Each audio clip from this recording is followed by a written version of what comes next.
One of the worst diseases a wheat farmer can get is stripe rust. We want to talk today about why it's so bad and what you can do on your farm to stop it.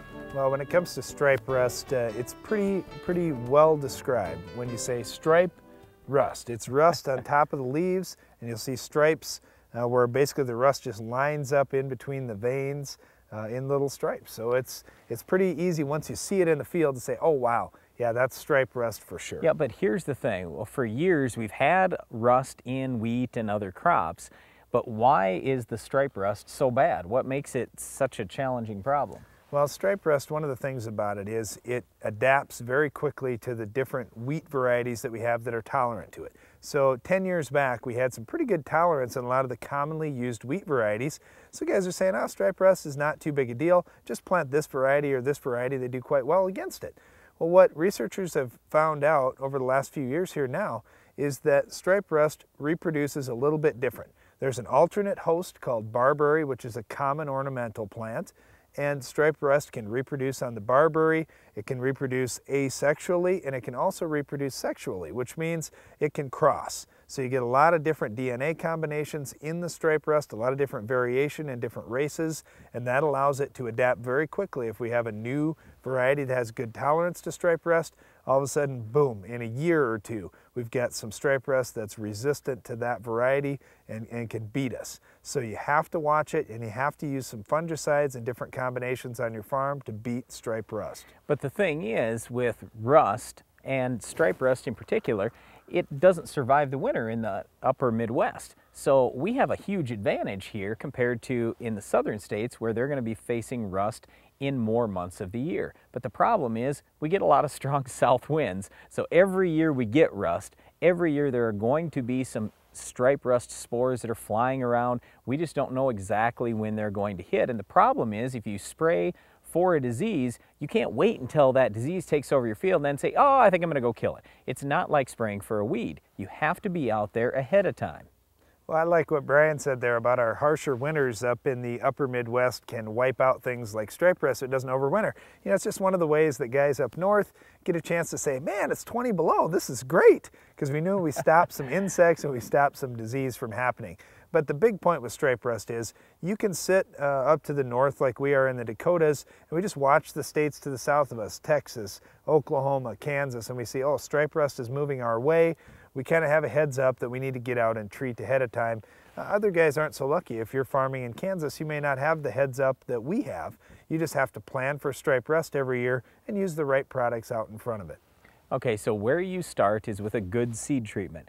You want to make sure that you have that seed treatment product, especially if you're in the southern U.S. Now in the northern U.S., by the time we actually get stripe rust, the seed treatment will probably have mostly worn out, but it's still just a good idea to have a seed treatment on there, protect yourself from disease. There are a number of good ones available today, whether it's Dividend, Raxel, Charter, and then you can always throw Stamina in there to bump it up a little bit more. And it's just a good idea to have the best plant health possible going into those disease months, depending on where you're farming. You want a really healthy plant because chances are it's going to be able to tolerate a little bit of disease and hopefully fight off most of that disease so it doesn't get sick in the first place. Once you get past that early seed treatment, you need to be using a fungicide typically around herbicide timing. Yeah, but there are three main timings for applying this fungicide. It's around herbicide timing, flag leaf, and then at heading. So when should we do it? Am I going to have to do it on all three? I mean, all these questions come up. Well, it just depends. Now, if stripe rust was the only disease in the whole world, and I'm farming in the Dakotas, well, I'm not going to use it early. I'm going to wait until about flag leaf timing because that's usually when stripe rust hits our area. Now, if I'm farming further south in the country, I may be having to spray it several times during the year. It just completely depends on where you're at. But the other thing that I look at is there are other diseases besides stripe rust. So let's just say you have an infestation with tan spot early in the year, which could happen in North Dakota. It would be no big deal there. It happens all the time.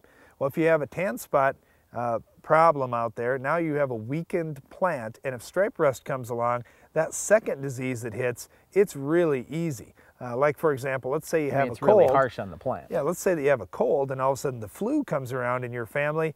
You are in big trouble because your body's already weak, your immune system's down, you're going to get hit. It's the same thing in plants. So you need to make sure you've got a good healthy plant all the way along. Okay, so going with that early herbicide timing, usually, especially in the upper Midwest where diseases are not quite so bad, drier climate, that kind of thing, a lot of farmers are running with a half rate of fungicide. With stripe rust, you can't get by with a half rate of fungicide. If you've got a farm and you're concerned about stripe rust showing up in your wheat very soon after you spray that fungicide, you really need that full rate. I mean, I don't like to spend the money either, but the difference between $5 and $10 an acre going the half versus the full rate could mean the difference in several bushels per acre. Well, the other thing is you can't let a little time window go by without protection on your crop. Because with these fungicides, they're good at protecting before the disease hits, but they aren't very good at curing it after it's already gotten a start. Because chances are by the time you're seeing those stripes show up on your leaves, you've already really dinged your yield. So you need to get out early. Now when we're talking about flag leaf timing, this is one that's a little bit iffy in my part of the world, because a lot of guys will say, wow, if I don't see much disease or it doesn't look like we're going to have it, I'm going to try to wait until the head's out so I can protect against head scab as well. But if you're in a situation where, wow, I've got a great crop out there, I'm going to make that extra pass at flag leaf, it's a good time to do it. Now, you have to be careful. You can use some of the triazoles like your Prolines or Folicures or Carambas.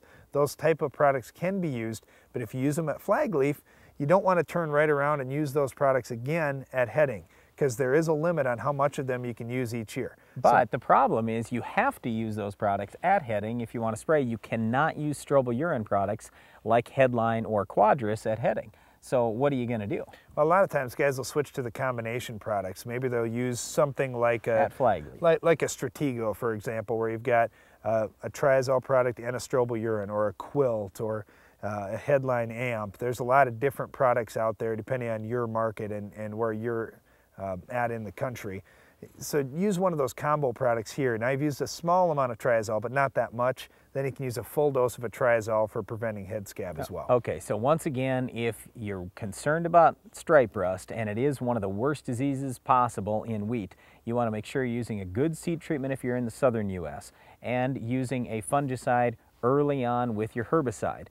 If you're in the northern U.S., you might want to wait with that strong dose of a great fungicide at flag leaf timing, and then at heading timing you can use another fungicide. Just make sure you're only using a triazole like Proline, Caramba, or Folicure at that heading timing, or Prosaro would be another one. Well, typically stripe rust has liked cooler, wetter years. It likes mild winters down south so it can survive a little better. And then if you get a cool, wet spring, that's a great time for stripe rust to get a good start and lots of inoculum blowing to the north. So watch for those kind of weather conditions. If you see stripe rust working farther south than where you farm, you better get geared up, because stripe rust can be a big problem in a hurry. Well, another thing that can be a big problem in a hurry is our Weed of the Week. We'll tell you how to control it on your farm coming up later in the show.